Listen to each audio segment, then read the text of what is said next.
Hi, I'm Jenny Stahl, Senior Editor of Pointe Magazine, and I'm here with Theresa Ruth Howard, writer of Don't Get Cut for our February-March auditions issue. So to start off, tell me a little bit about your background. Well, originally I danced for Dance of Harlem, and then I worked a lot with Donald Byrd, and then most recently I worked with Armitage with Armitage Gone Dance. And during that process, I had the opportunity to run some auditions for Carol and with Carol, and as well as I teach at the Ailey School, and so I am often involved in auditioning students that way or for different programs and things like this. What would you say is the difference between student auditions and professional auditions? I think the level of pressure is very different. Like when you're auditioning for a job, there's like the contract, the money, there's also that thing of like, oh, somebody was better than me and got it. Usually there's like a certain amount of slots. Whereas when you're auditioning for a school, you don't know how many people they're taking. You just kind of want to go in there and do your best. You know, it's generally a class. Sometimes you have a solo or something to do, but basically it's the pressure level is a little different. Okay. You know? What would you say is the biggest mistake you see dancers make at auditions? I would say there's one big one, but I think that there are a few that will definitely get you cut. I think one of the ones is like, of course, being late. Also not listening. There's something about, it's a phenomenal thing. You know you go in the room to do something, and yet maybe it's nerves or this desire to impress the people that you're in front of, that all of a sudden everything you learned goes out the window. And so you start making silly mistakes. Just do what it is. Do you have examples of people not listening? Well, yes, I do have a couple. Well, one is there are always people who, this one is very irritating. They'll listen to me very carefully. When something is demonstrated and the person demonstrating stresses a certain thing. Mm-hmm. So you go like, the arm is up here. The arm is up here. The arm is up here. And you do the arm side. That's irritating because it says you don't listen and you don't follow directions and you're not present. So that's one thing that can definitely, I've said chasse in many audition and gotten a tombe. And right there and then I go like this, I'm done. Now, is there any certain body language that can get a dancer cut? This is one of my favorite things because I think that when dancers go in the room, they think, oh, all I have to do is dance my best or be the best dancer in the room. And oddly, that sometimes is not the thing that gets you the job or loses you the job. My favorite thing to watch in auditions is not even the people on the floor necessarily. It's how people interact with the other people in the room. If they're considerate, spatially considerate, if they're overly ambitious, which makes them rude, like the person who always has to like be front and center and probably never has to step. Rolling of eyes, hands on hips, reactions to the phrase itself. Those are things that you go like, Or if people are phony. That's a big one because you go like, you're putting on something and they're really hiring you as a dancer. They're not hiring a character. Because in the end, you're going to go in the room and you're going to have to be yourself. Right. So like if like Sally Sunshine comes in and you're really like Molly Mopey, that's going to be problematic.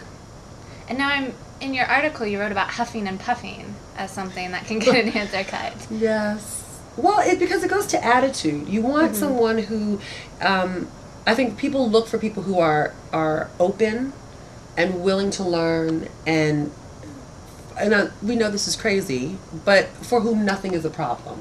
Or at least they'll pretend like nothing is a problem. Right. So you want people to actively work to create your vision. And if a person is already like, oh, well, that's hard, or annoyed, you kind of go like, well, you're not really into what I'm trying to do here. Are there any common clothing faux pas that you see people wear just the wrong thing? I personally am not a fan of the booty short. Mainly because people wear them far too short. And there's just, when you can see the little crease of the booty, not when just standing, I think you should bend over and come back up. And if you're getting creasage revealed, then that's probably too short. Okay, and then the other thing is wearing something that doesn't look good on you or is too bright. Like you think, oh, I'm going to wear this leotard or this thing that is going to draw attention to me, but it could be distracting or is just inappropriate for the audition you're in. Like if it's a musical theater thing, maybe that's okay, but if it's a ballet audition, do you really come in a polka dot stripe ensemble? Maybe not. Are there any bad behaviors that you see that can get a person cut? It can help to get you cut, but excessive talking, especially when the other group is dancing. So really being considerate and courteous to your surroundings. Is there anything that you would say dancers don't do enough of when they're in an audition? I think being authentic.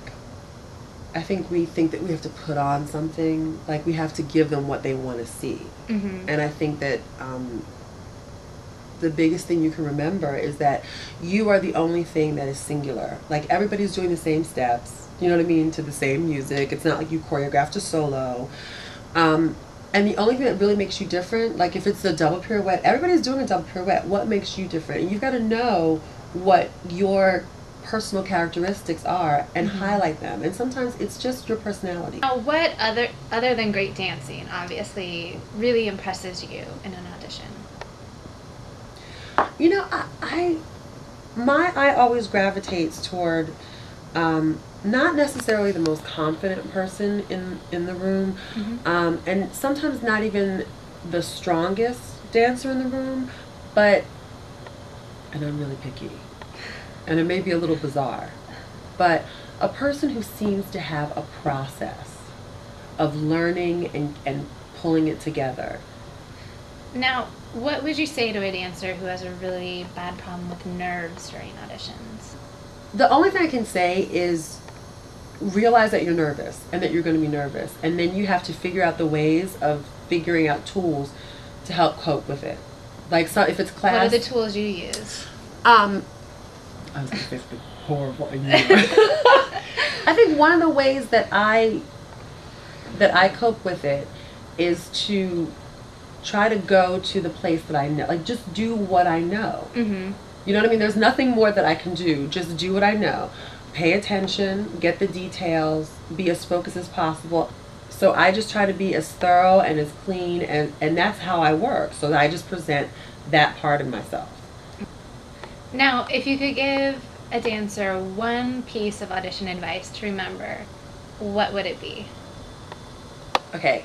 I don't know if this is the most important one, but I feel like what I always tell my students when they're about to head out and really start like hitting that whole auditioning thing, I say, you know, hedge your bets, do your research, because there's so much rejection waiting for you that it can really, you go out there confident, like, yes, I'm ready, here I go, you know, thing.